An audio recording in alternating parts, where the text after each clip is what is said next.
کے 3 طالب علم لڑکوں نے اسکول کے چوکیدار کو کچھ روپے پیسے دیے اور کہا کہ چھٹی کے وقت کسی ایک لڑکی کو کسی بھی طرح اندر ہی روک لینا۔ لالچی چوکیدار نے پیسے لیے اور جو ہی چھٹی ہوئی تو اس نے ایک لڑکی کو گیٹ کے پاس ہی بٹھا دیا۔ باہر جب اس لڑکی کا والد اسے لینے آیا تو چوکیدار نے کہہ دیا کہ آپ کی بچی تو جا چکی ہے۔ جب والد چلا گیا تو چوکیدار نے اس سے کہا کہ آپ کے ابو آ جائیں گے، تم پریشان نہ ہو اور اندر کلاس میں جا کر بیٹھ جاؤ، جب آپ کا والد آئے گا تو میں تمہیں اطلاع کر دوں گا۔ لڑکی پریشانی کے عالم میں کلاس میں جا کر انتظار کرنے لگی تو چپکے سے چوکیدار نے کمرے کا دروازہ لاک کر دیا۔ پھر وہ ہوس کے پجاری تینوں لڑکے آ گئے۔ پہلے ایک نے جا کر زبردستی کی اور پھر دوسرے نے بھی، لیکن جب تیسرا لڑکا اس کم سن لڑکی سے اپنی پیاس بجھانے اندر داخل ہوا تو آگے اس بچی کو دیکھ کر اس کی سانس سے رک گئی اور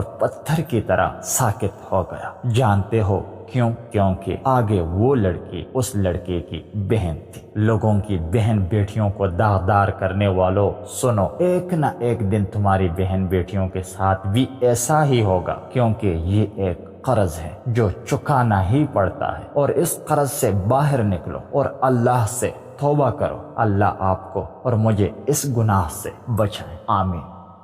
اگر آپ کو یہ ویڈیو اچھی لگی ہو تو پلیز چینل کو ضرور سبسکرائب کیجیے گا۔ شکریہ۔